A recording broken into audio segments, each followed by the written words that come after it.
Hello and welcome. This is DJ Early, and this is my barbecue chicken tutorial on how I like my barbecue chicken. In front of you are the seasonings I use to make it, and here we go. First up is ground ginger. You can always buy your own ginger from the store, but if you don't, you use ground ginger. Next up is my salt and pepper shaker. Salt and pepper mixed together saves the world to me. Next up, I got some onion powder. Onion powder is a hit with chicken. Some good old lemon and pepper seasoning. Some ground cumin. Some cilantro leaves. And I'm going to make a crust out of veggie straws. The jalapeno flavor veggie straws. I'm going to make a crust. Alright, so first up, I'm going to crush these babies up. Now I'm using a mallet because I don't want to mess up my countertops. Don't want to crack a hole in the bag. So I'm going to break these veggie straws down. Not until they're smashed into like a dust, but almost like a fruity pebble flake kind of texture. That's exactly what I'm looking for. And there we go. So it's looking good. It's looking flaked up after I crushed it up pretty much. Now I'm gonna apply some of the seasonings to it, you know, just to spice up the bite a little bit. So we're getting a little bit of ginger in there. A little cilantro leaves in there. I got some garlic powder. And, you know, my salt and pepper shaker. A little bit more salt and pepper in there. Okay, next, I want to mix this up. Mix this all together so it's, you know, spread out evenly, or through our homemade crunch mix we got here. There we go. Next up, I got my I got some whole chicken thighs with the skin still on. They've been sitting in some water, it's some vinegar for about 10 minutes. They were frozen, so I let them thaw it out in the water and the vinegar.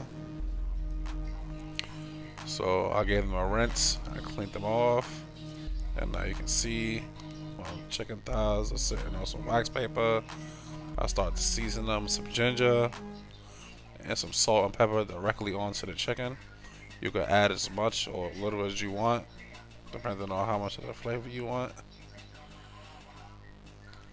Here we go. I'll put on some salt and some pepper. Applying it to both sides. Make sure you apply the seasoning to both sides of the chicken. Just don't season one side. Okay. I definitely leave the skin off for fat purposes, but you know. Shout out to wax paper, man. Get you a roll of wax paper from any Dollar Tree or supermarket. This wax paper is like, it's awesome. You can see I flipped my chicken over so I can season both sides. So that's one of the things I definitely want you to do. So now I have seasoning them up pretty well. Throwing some salt and pepper on the other side now. Uh, you can season your chicken with whatever season you want. Adobo, sazon, any kind of wet seasonings, any kind of seasoning you want. So now, what you want to do is you want to crack like at least 1 or 2 eggs, sometimes 3 eggs, depending on how many pieces of chicken you're doing. But since I'm doing about 4 to 6 pieces of chicken, I'm just gonna do 2 eggs. So crack 2 eggs, get them in a bowl, and you just want to whisk them down. Okay, whisk them down. Make sure before you whisk them, you don't get no shells in there. Drop any shells, just make sure you get them out. Now I like to put milk in my eggs. My older cousin showed me this trick. Put in milk and eggs, makes them really fluffy. I've been doing it ever since. So now here's my setup. I have some cornstarch here. I have my eggs. I have my breadcrumbs, homemade breadcrumbs, and I have my chicken. So you know it's all here. You know. So next, we're gonna do this dip here. I'm gonna put it inside the cornstarch first. Now, every time I fry chicken and I use cornstarch, it just gives me like an extra better crunch for some reason. And so I just use cornstarch for chicken from now on.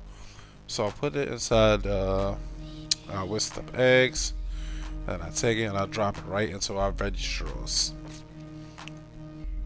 Oh, and those are all our pieces of chicken there. I had ran out of veggie straws, so I had to use some of my whole wheat seasoned breadcrumbs on 2 of them. So those are the 2 that I use it on, those 2 on the right. So I'll get better focus on there so you can see. So the veggie straw ones are more bright golden. Okay. So now I want to see if my oil is hot enough. I usually wait for it to get around 350.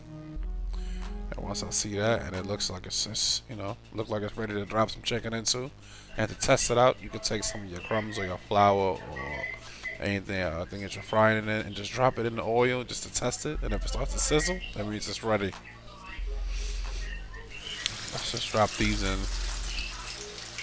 Now we're not gonna fry these entirely in this pan. I'm gonna put them in for 1 to 2 minutes on each side, and then I want to put them in the oven because I want them to hold that beautiful brown color.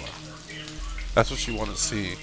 So, you know, always check on your chicken and make sure that it has that beautiful brown color.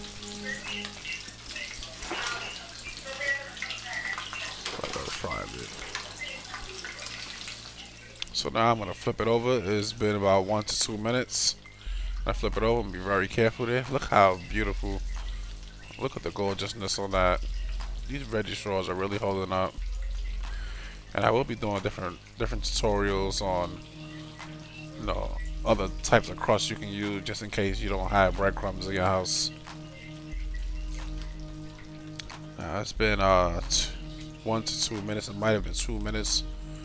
On here, I'm zooming in and giving you a better look on how it's taken. So now they're all done. I'm gonna put these babies in the oven. I got the oven up to about 400. Turn the light on so you can see. I'll pull this out. And well, my chicken couldn't fit in one tray, so I had to split it up. So I put the veggie straw crusted ones on the bottom, and I'm gonna take the ones that had the breadcrumbs, the wheat breadcrumbs, and I'm gonna put them on the top. Okay. Now it's been about 25-30 minutes, and I'm looking at a reading of 180 to 182, and the cook temperature for chicken is 165. So that's looking pretty good. I had some bread. I had some garlic bread that I integrated with this, so you can see how dark the regular breadcrumb chicken is, and then you can see how golden brown the other ones are. So now what I'm doing is I'm applying some barbecue sauce to the chicken now. And I'm noticing that the crust is like kind of like it's not holding well to the chicken, but it's definitely there.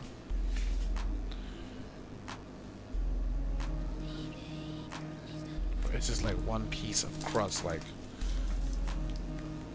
it actually looks very good. It's smelling amazing right now too. You know, smelling these pieces of chicken right now is amazing. I'm really trying not to eat a piece of this chicken right now because I wanted to finish cooking. But you know, sometimes you're in the kitchen, you might just catch a corner of the piece of chicken, and then the next thing you know, you done ate the whole damn chicken. So I'm trying to just chill out and get this barbecue sauce all over this chicken, get it smothered in this sauce, and so I can get this, you know, get through this first tutorial. This is my first tutorial. I'm trying to get through this thing. You can use any kind of barbecue sauce you like. If you like the spicy ones, I hear you can smoke the honey, or if you know how to make your own barbecue sauce, that might be a tutorial I might think about doing in the future. So I just finished covering them in the sauce, and this is the sauce I use: Sweet Baby Ray's Hickory Brown Sugar Sauce. So here we go. Put this back out. I had them in the oven, and this is the finished product right here. They are ready to go. They are looking good. They are sizzling on my pizza tray because I didn't have enough room inside my aluminum foil trays. So yeah, this is it. So now I'm working on some sides. And you gotta have a little bit of veggies, some spinach with some salt, pepper, and some chopped up garlic fresh. So yeah, so you know, as I start plating this up, I just want to give thanks to everybody who watched this video. I just want to give a shout out to everybody who told me you better do these tutorials, man. Do these tutorials. Everybody, if you feel that you have anything that you want me to cook, just let me know in the comments or email me. I'll probably have information in the description below. So this is my finished products. Thank you for watching, and enjoy food just as much as I do. Thank you.